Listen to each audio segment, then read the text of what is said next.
Hi hello friends, എല്ലാ കൂട്ടുകാർക്കും മൗനരാഗത്തിന്റെ പുതിയൊരു റിവ്യൂയിലേക്ക് സ്വാഗതം. അങ്ങനെ കാർത്തികയുടെ വിവാഹം ഭംഗിയായി തന്നെ നടക്കുന്നുണ്ട്.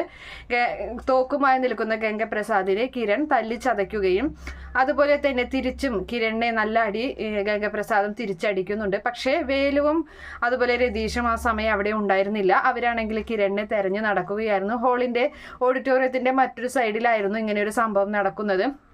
എന്തായാലും അവനെ തല്ലിച്ചതച്ച് കുറെ കഴിയുന്ന സമയത്ത് ഈ പറയുന്ന ഗംഗപ്രസാദ് ഒരു പിടി പൂഴിമണ്ണ് വാരി നേരെ കിരണിന്റെ കണ്ണിലേക്ക് ഇടുകയാണ്. അങ്ങനെ കിരണിന് ഒന്നും ചെയ്യാൻ പറ്റാത്ത അവസ്ഥയാവുകയാണ്. കണ്ണിലിങ്ങനെ മണ്ണ് പോയത് കൊണ്ട് തന്നെ പിന്നെ അവനൊന്നും ചെയ്യാൻ പറ്റുകയില്ല.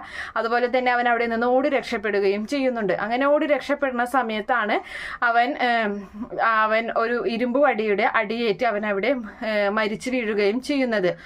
അത് നമ്മുടെ മനോഹർ തന്നെയാണ്. അവിടെ ഒരു കിരണല്ല അത് സംഭവിക്കുന്നത്, കിരണല്ല ചെയ്യുന്നത്, അത് മനോഹറാണ്. അതിൻ്റെ ഇടയിൽ ഈ ഹാളിൽ എന്തായാലും മനോഹർ വന്നിട്ടുണ്ട്. അവനാണ് ഗംഗയെ കൊല്ലുന്നത്. അങ്ങനെ അതിനുശേഷമാണെങ്കിൽ അവൻ മരിച്ചു കിടക്കുന്ന ബോഡി കാണുകയാണ് കിരണും അതുപോലെ രതീഷും പിന്നെ വേലു ഒക്കെ. അങ്ങനെ ഓടി വന്നിട്ട് അവന് ശ്വാസമുണ്ടോ എന്നൊക്കെ പൾസൊക്കെ നോക്കുകയാണ് കിരൺ. അങ്ങനെ അവൻ മരിച്ചു എന്ന് ഉറപ്പ് വരുത്തുകയാണ്. കിരൺ വിചാരിക്കുന്നത് താൻ ആണ് അവനെ തല്ലിച്ചതച്ചത്. അവൻ അവിടെ ഒരു പാറക്കല്ലിൽ വീണ് കാല് തടഞ്ഞ് തല പൊട്ടി ചോര വന്ന് അങ്ങനെ മരിച്ചതാണെന്നാണ് കിരണും കരുതുന്നത്. പക്ഷെ കിരണല്ല, സത്യത്തിൽ അത് അവന് മരണത്തിന് കാരണമായത് കിരണല്ല. അങ്ങനെ അതിനുശേഷം ഇവനെ ഇനി എന്ത് ചെയ്യുമെന്ന് ചോദിക്കുന്ന സമയത്ത് അവിടെ ഊട്ടുപുരയിൽ ഒരു പായക്കെട്ട് ഇങ്ങനെ ഇരിക്കുന്നുണ്ടാവും. ആ പായയിൽ നമുക്ക് പൊതിഞ്ഞാലോ എന്ന് വേലു ചോദിക്കുമ്പോൾ അത് നല്ലൊരു ഐഡിയ ആണെന്ന് പറയുകയും വേലു പോയിട്ട് പായ എടുത്തുകൊണ്ട് വരികയും അവനെ ആ പായയിൽ കിടത്തി 3-4 കെട്ട് അവനെ കെട്ടി പൂട്ടി അവിടെ വെക്കുകയും ചെയ്യുന്നുണ്ട്. അതിനുശേഷമാണെങ്കിൽ വേലുവിന് വീണ്ടും സംശയം, ഇവനിനി ശ്വാസം ഉണ്ടാവോ, ഇവനിനി അഭിനയിച്ച് കിടക്കുന്നതാണോ എന്നൊക്കെ വീണ്ടും സംശയം. അങ്ങനെ അവനാണെങ്കിൽ വേലു പറയുന്നുണ്ട്, ഞാൻ ഒന്നും കൂടി നോക്കട്ടെ അവൻ ചത്തോ എന്നും പറഞ്ഞിട്ട് അവന് 3-4 ചവിട്ടുകയാണ്. അപ്പോൾ വേണ്ട എന്ന് പറയുന്നുണ്ട്. അല്ല കിരൺ സാറേ, അവൻ ചത്തിട്ടില്ലെങ്കിൽ അത് ചത്തോട്ടെ എന്നും പറഞ്ഞിട്ട് അവൻ്റെ നെഞ്ചിലൊക്കെ നോക്കി അങ്ങനെ ചവിട്ടി മതിക്കുന്നുണ്ട്. അതിനുശേഷം അവരെല്ലാവരും ചേർന്ന് അവനെ അങ്ങനെ പൊതിഞ്ഞെടുത്ത് പൊക്കിക്കൊണ്ട് ഒരു ഭാഗത്ത് കൊണ്ട് കെടുത്തുകയാണ്, ആരും അങ്ങനെ കാണാത്തൊരു സ്ഥലത്ത്. എന്നിട്ട് പറയുന്നുണ്ട്, ഇനി എന്തായാലും നമുക്ക് ചടങ്ങുകൾ നടക്കുന്ന സ്ഥലത്തേക്ക് പോകാം, അവിടെ നമ്മളെ കണ്ടില്ലെങ്കിൽ ഇനിയിപ്പോൾ എല്ലാവരും നമ്മളെ സംശയിക്കുമെന്ന് പറയുകയാണ്. അങ്ങനെ ആ സമയത്താണെങ്കിൽ കല്യാണിയാണെങ്കിൽ കിരണിനെ കാണാത്തതിലുള്ള ടെൻഷനും കാര്യങ്ങളൊക്കെ ആയിട്ട് അങ്ങനെ നിൽക്കുന്നുണ്ട്. അപ്പോൾ അവിടെയാണെങ്കിൽ കല്യാണമൊക്കെ കഴിഞ്ഞ് മധുരം കൊടുക്കലും അതുപോലെ തന്നെ ഹാരണിയലും സിന്ദൂരം തൊടലും അങ്ങനെയുള്ള എല്ലാ പരിപാടികളും എല്ലാ കല്യാണത്തിന്റെ എല്ലാ ചടങ്ങുകളും കാര്യങ്ങളൊക്കെ കഴിയുകയാണ്. നമ്മുടെ പ്രകാശനാണെങ്കിൽ മരുമകനെയും മകളെയും അനുഗ്രഹിക്കുകയും എല്ലാം ചെയ്യുന്നുണ്ട്. അതേ സമയത്താണെങ്കിൽ ലക്ഷ്മി അമ്മ ഈ പറയുന്ന ദിലീപിന്റെ അമ്മയുടെ കൈ പിടിച്ചിട്ട് നന്ദി പറയുകയാണ് ചെയ്യുന്നത്. ഇങ്ങനെ നെഞ്ചിലോട് ചേർത്ത് വെച്ചിട്ട് ഇങ്ങനെ നന്ദി പറയുകയും കരയൊക്കെ ചെയ്യുന്നുണ്ട്. അതിനുശേഷമാണ് ഈ പറയുന്ന കിരണും അതുപോലെ വേലുവും രതീഷും കൂടി കൈയും കാലൊക്കെ കഴുകി അവിടേക്ക് വരുന്നത്. അപ്പോൾ കല്യാണി ചോദിക്കുകയാണ്, എവിടെയായിരുന്നു ഇത്രയും നേരം എന്ന് ചോദിക്കുമ്പോൾ ഇപ്പൊ തൽക്കാലം ഫോട്ടോ എടുക്കുക എന്നും പറഞ്ഞ് ഫോട്ടോയിൽ അങ്ങനെ നിൽക്കുകയാണ്. അങ്ങനെ ഫോട്ടോ ഒക്കെ എടുത്തതിന് ശേഷം കല്യാണിയോട് കിരൺ പറയുന്നുണ്ട്, ഇവിടെ 1-2 പേര് വട്ടം കറങ്ങി നടക്കുന്നത് കണ്ടു വണ്ടിയുമില്ല, അപ്പൊ എനിക്കൊരു പേടി, അപ്പൊ അതിന്റെ പുറകെ ഞാൻ പോയതാണ് എന്ന് കളവ് പറയുകയും ചെയ്യുന്നുണ്ട്. അവനൊരുത്തൻ ഇവിടെ പാഞ്ഞു നടക്കല്ലേ, അപ്പൊ കല്യാണം അല്ലല്ലോ എനിക്ക് വലുത്, എനിക്ക് അവനെ നോക്കലല്ലേ എന്ന് പറയുന്നുണ്ട്. എന്തായാലും കല്യാണം കഴിഞ്ഞല്ലോ എന്നൊക്കെ പറഞ്ഞ് അങ്ങനെ ആശ്വാസത്തിൽ അങ്ങനെ നിൽക്കുകയാണ്. എന്തായാലും അവര് ഇറങ്ങാൻ നിൽക്കുകയാണ്. ഈ പറയുന്ന കാർത്തികയും അതുപോലെ ദിലീപും കൂടി എല്ലാവരോടും യാത്ര പറയുന്നുണ്ട്. അമ്മയൊക്കെ കെട്ടിപ്പിടിച്ച് കല്യാണിയൊക്കെ കെട്ടിപ്പിടിച്ച് പൊട്ടിക്കരയുകയാണ് നമ്മുടെ കാർത്തിക ചെയ്യുന്നത്.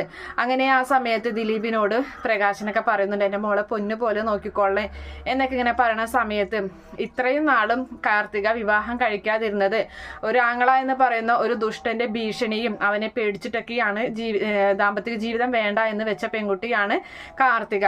എന്തായാലും ഞാൻ കാർത്തികയെ കൂച്ചുവലങ്ങിട്ട് കിടത്താനൊന്നും പോകുന്നില്ല. അവളെ ഇഷ്ടത്തിന് അവളെ സ്വതന്ത്രമായി തന്നെ വിടാൻ തന്നെയാണ് എൻ്റെ തീരുമാനം. എന്നെ കൊണ്ട് യാതൊരു തരത്തിലുള്ള ബുദ്ധിമുട്ടും ഇവൾക്ക് ഉണ്ടാവില്ല. പിന്നെ എൻ്റെ അമ്മയെ അറിയാലോ, എൻ്റെ അമ്മ ഈ ഒരു കാര്യത്തിൽ അവനെ പേടിച്ചിട്ട് മാത്രമാണ് ഇങ്ങനെ ഒരു കല്യാണത്തിന് വേണ്ട എന്ന് ആദ്യം പറഞ്ഞത്. പക്ഷെ ഇപ്പം എൻ്റെ അമ്മയ്ക്ക് അങ്ങനത്തെ പേടിയൊന്നുമില്ല എന്നൊക്കെ ഇങ്ങനെ പറഞ്ഞങ്ങനെ ഒരിക്കലും ഞങ്ങൾ കാരണം കാർത്തികയുടെ കണ്ണിൽ നിന്ന് ഒരിറ്റ് കണ്ണുനീര് വീഴില്ല എന്നൊക്കെ ഇങ്ങനെ അവിടെ വെച്ചിട്ട് അവർക്ക് ഉറപ്പ് കൊടുക്കുകയൊക്കെ ചെയ്യുന്നുണ്ട് നമ്മുടെ ദിലീപ്. എല്ലാവർക്കും ആ വാക്കുകൾ കേൾക്കുമ്പോൾ വലിയ സന്തോഷമാവുകയാണ്. എന്തായാലും അമ്മൂമ്മ കാർത്തികയോട് പറയുന്നുണ്ട്, കാർത്തിക ഇങ്ങനെ പോവാൻ നിന്നിട്ട് പോകുന്ന യാത്ര പറഞ്ഞ സമയത്ത് പറയാണ്, മോളെ ശ്രദ്ധിക്കണം കേട്ടോ. കല്യാണം കഴിഞ്ഞത് ശരി തന്നെയാണ്, പക്ഷേ ആ ദുഷ്ടൻ ഇപ്പോഴും ജീവിച്ചിരിപ്പുണ്ട്. അവനെ മക്കൾ എന്തെങ്കിലും ചെയ്യും, അതുകൊണ്ട് ശ്രദ്ധിക്കണം കേട്ടോ എന്നൊക്കെ ഇങ്ങനെ പറഞ്ഞു കൊടുക്കുകയാണ്. ശരി അമ്മൂമ്മ എന്ന് പറഞ്ഞ് എന്തായാലും കാർത്തികയും അതുപോലെ ദിലീപിന്റെ അമ്മയും ദിലീപിന്റെ കൂട്ടുകാരും എല്ലാവരും അവിടെ നിന്ന് യാത്രയായി ദിലീപിന്റെ വീട്ടിലേക്ക് പോവുകയും ചെയ്യുന്നുണ്ട്. അപ്പോൾ അതിൻ്റെ ഇടയിൽ ഭക്ഷണം കൊടുക്കലും കാര്യങ്ങളൊക്കെ ഉണ്ട് കേട്ടോ. അപ്പോൾ ആ സമയത്ത് ഈ പറയുന്ന അതായത് നമ്മുടെ കിരൺ പറയുന്നുണ്ട് രതീഷിനോടും അതുപോലെ വേലുവിനോടും പറയുകയാണ്, ഞാൻ എന്തായാലും ഇവിടെ തന്നെ കാര്യങ്ങളിലെല്ലാം ചടങ്ങുകളിലും അതുപോലെ ബാക്കിയുള്ള കാര്യങ്ങളൊക്കെ നോക്കി നിൽക്കട്ടെ, നിങ്ങൾ എന്തായാലും ഭക്ഷണം കഴിച്ചതിന് ശേഷം ഇവിടെ നിന്ന് വേഗം പോകണം എൻ്റെ വീട്ടിലോട്ട്. അറിയാലോ, പറഞ്ഞതൊക്കെ ഓർമ്മയുണ്ടല്ലോ, നല്ല ആഴത്തിലുള്ള വലിയൊരു കുഴി തന്നെ ആയിരിക്കണം എടുക്കേണ്ടത്, ഇവനെ ആ കുഴിയിലിട്ട് കുഴിച്ചു മൂടണം, ആരും ഒന്നും അറിയരുത് എന്ന് പറയുന്നുണ്ട്. അത് ഞങ്ങളേറ്റു സാറേ എന്ന് പറയാണ്. അപ്പോൾ ഞാൻ എന്തായാലും വണ്ടി ഇങ്ങോട്ട് എടുത്തിടാം, നിങ്ങൾ വണ്ടിയുമായിട്ട് പോകണം, വണ്ടിയിൽ ഡിക്കിൽ അവനെ ഇട്ടിട്ട് വേണം കൊണ്ടുപോകാൻ എന്നുള്ള കാര്യം പറയുമ്പോൾ ശരി എന്ന് പറയുന്നുണ്ട്. അതുപോലെ തന്നെ കിരൺ ഫ്രണ്ടിലാണെങ്കിൽ ഓഡിറ്റോറിയത്തിൻ്റെ ഫ്രണ്ടിൽ CCTV ഉള്ളത് കൊണ്ട് തന്നെ പുറകിലേക്ക് വണ്ടി കൊണ്ടുവരികയും അങ്ങനെ അവൻ്റെ ആ ബോഡി എടുത്തിട്ട് വണ്ടിയുടെ ഡിക്കിലേക്ക് ഇടുകയും അങ്ങനെ കിരൺ അതുവരെയുള്ള കാര്യങ്ങളൊക്കെ ചെയ്തു കൊടുക്കുകയും ചെയ്യുന്നുണ്ട്. രതീഷും അതുപോലെ വേലുവും കൂടി ഭക്ഷണം കഴിച്ചതിന് ശേഷം അവർ ആ ബോഡിയുമായിട്ട് കിരണിൻ്റെ വീട്ടിലേക്ക് പോവുകയാണ്. കല്യാണി ശ്രദ്ധിക്കും കിരൺ അവിടെ നിന്നും പോയി കഴിഞ്ഞാൽ. അപ്പോൾ കല്യാണി അടുത്ത ചോദ്യമായി വേലുവും രതീഷേട്ടനും എവിടെ എന്നാണ് പിന്നെ അടുത്ത ചോദ്യം. അപ്പോൾ കിരൺ പറയുന്നുണ്ട് അവരിവിടെ എവിടെയും ഉണ്ടായിരുന്നല്ലോ എന്ന് പറയുകയാണ്. എന്താ കിരണേട്ടാ, നിങ്ങൾക്കിടയിൽ എന്തെങ്കിലും രഹസ്യം എന്തെങ്കിലും ഉണ്ടോ? നിങ്ങൾ കുറച്ചു നേരം ആയല്ലോ നിങ്ങൾ കളിക്കാൻ തുടങ്ങിയിട്ട് എന്നൊക്കെ ഇങ്ങനെ പറയുന്നുണ്ട്. എന്താ ഒന്നുമില്ല എന്നൊക്കെ പറഞ്ഞ് നമ്മുടെ കിരൺ അങ്ങനെ നിൽക്കുകയാണ്. എന്തായാലും നല്ല വലിയ ആഴത്തിലുള്ള കുഴി തന്നെയാണ് വേലു എടുക്കുന്നത്. വേലുവിന് ഇങ്ങനത്തെ പണികളൊന്നും അത്ര പുത്തരിയല്ലല്ലോ, കാട്ടില് ശരീരമിളകി നല്ലോണം പണിയെടുക്കുന്ന കൂട്ടത്തിലാണ് വേലു. അങ്ങനെ വലിയൊരു കുഴി തന്നെ അവന് വേണ്ടി എടുക്കുകയും അവനെ അതിൽ കിടത്തുകയും കുഴി മൂടുകയും ചെയ്യുകയാണ്.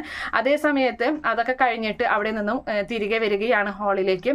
അപ്പോൾ കിരൺ അവരോട് പറയുന്നുണ്ട്, നിങ്ങളെ കല്യാണി അന്വേഷിച്ചു, അവൾക്കൊരിത്തിരി ബുദ്ധി കൂടുതലുള്ള കൂട്ടത്തിലാണ്, അവൾക്ക് ചെറിയൊരു കാര്യം കിട്ടിയാൽ മതി, അവള് നമ്മളൊക്കെ എന്തൊക്കെ സംശയങ്ങളുണ്ട് നമ്മളുടെ പേരിൽ എന്നൊക്കെ ഇങ്ങനെ പറയുകയാണ്.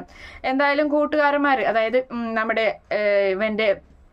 അതായത് ഗംഗപ്രസാദിന്റെ കൂട്ടുകാരന്മാരെ ആംബുലൻസിൽ അങ്ങനെ കാത്തു നിൽക്കുന്നുണ്ടായിരുന്നല്ലോ, അവരോട് പറഞ്ഞിട്ടുണ്ടായല്ലോ കുറച്ചു നേരം നിങ്ങൾ എന്നെ കണ്ടില്ല എങ്കിൽ നിങ്ങൾ പൊക്കോളണം, ഞാൻ ജീവിച്ചിരിപ്പില്ല എന്ന് കരുതിക്കൊള്ളണം എന്ന് പറഞ്ഞിട്ടുണ്ടായിരുന്നല്ലോ.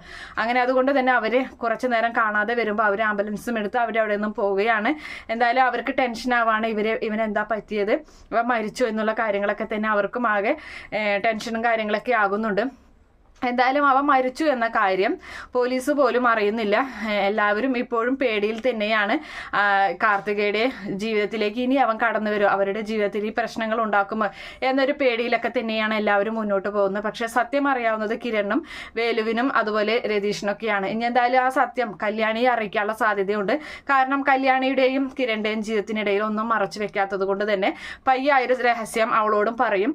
പിന്നെ ഇപ്പൊ കല്യാണിയുടെയും കിരണിന്റെയും ജീവിതത്തിന്റെ ഇടയിലേക്ക് ഇപ്പോൾ നമ്മുടെ ഇവള് വരികയാണ്, അതായത് സരയു ഇനിയിപ്പോൾ എന്തെല്ലാം പ്രശ്നങ്ങൾ അവർക്കിടയിൽ ഉണ്ടാക്കും എന്നുള്ള കാര്യമൊക്കെ നമുക്ക് കാത്തിരുന്ന് കാണാം. ഈ റിവ്യൂ ഇഷ്ടപ്പെടുകയാണെങ്കിൽ ഈ ചാനൽ ഒന്ന് സബ്സ്ക്രൈബ് ചെയ്ത് സപ്പോർട്ട് ചെയ്യുക. Okay friends, bye, thank U.